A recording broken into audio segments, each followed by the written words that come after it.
Hello and welcome. My name is Professor Curtis Klotz, and I will be the narrator of today's latest expedition report. The expedition to Egg Isles was recently charted by explorers Mantis, Kidofire, and Ashley. They hoped to discover more unique creatures on the Isles, in which they did. However, these creatures were of more of a horrific variety. The first of these creatures is the most mild of all. Discovered by explorer Mantis, the Woodstalker was found dangling from a branch of an overhead tree next to one of the island's many rivers. It remained motionless, staring into the water with a blank expression until it suddenly sprung off and dove down. It then re-emerged with a fish, showing that this creature is indeed a piscivore. However, as Mantis was exploring around its area further, she did find human remains, meaning that this creature either kills humans that get too close or eats them as more of an exotic prey. The Woodstalker's body is covered in a wood-like texture that gives it excellent camouflage in the island's undergrowth. Interestingly also, the creature is lined with several pores that can secrete a glowing green goo. In one instance, Mantis touched some of this goo that had been secreted onto a nearby tree, and as soon as she did, her vision turned, as she quoted, sketchy, with everything appearing to have been scribbled by pencil.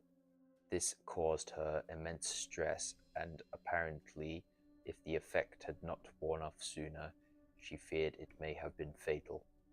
The creature was indeed hostile, and Mantis recommended getting no closer than 100 meters to the creature. However, this creature is the mildest of the three discovered today. The next creature discovered by Ashley is one of the more unsettling found so far on the island. Ashley named this creature the Smile due to its body being a round sphere with a what appears to be scribbled on smiley face that looks as if a child had done it. Nothing is known about the Smile, as it appeared to not even exist in the same reality that we did. It would stalk prey across the island, and then if it got too close, it would begin to glitch, as if it were from a old 90s TV. A eerie static sound would fill the air, and then the creature would fully disappear. The target it was stalking, however, would be paralyzed, with all of their senses and abilities to move paused for at least 30 seconds. Apparently, this was an unpleasant experience, as the creature's smile made the encounter ever more eerie. The final creature of today was discovered by Kidofire. At first, he saw this creature across a field, and he believed it to be a fellow human due to its humanoid-like appearance.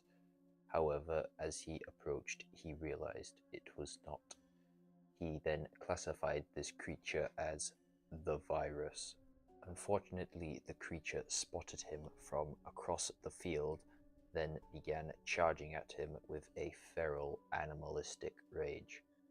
Fortunately, he was able to outrun it, only thanks to a group of hammerhead-like tiger creatures that dwelled on the island as well.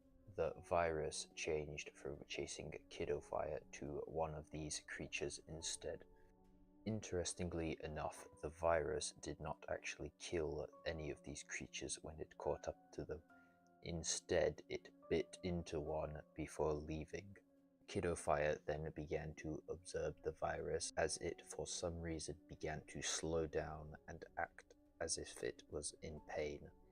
It later collapsed onto the floor and instantly rotted away. Later, Kidofire stumbled upon the school of Hammershaws and noticed that they were acting strangely. It turns out the one that had been bitten was partially covered in a strange goo-like texture similarly to that of the virus. This goo was half covering the creature, and as it walked, it could not decide which way to go, as if it were torn between two minds.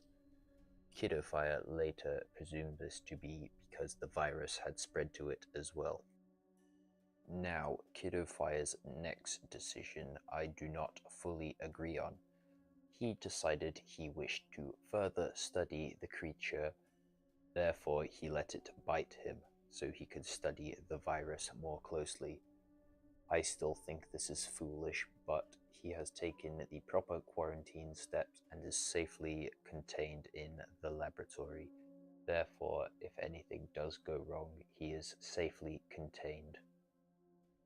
Now, that is all the time we have for today's lecture of our latest expedition to Egg Isles.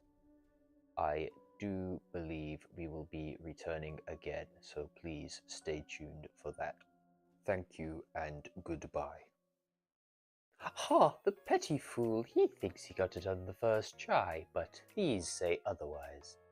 I do not know if this is the right microphone, but I cannot be bothered figuring out how it works. Therefore, we will begin. Instead, the creature she named the Oxyloplasadion. That was so bad.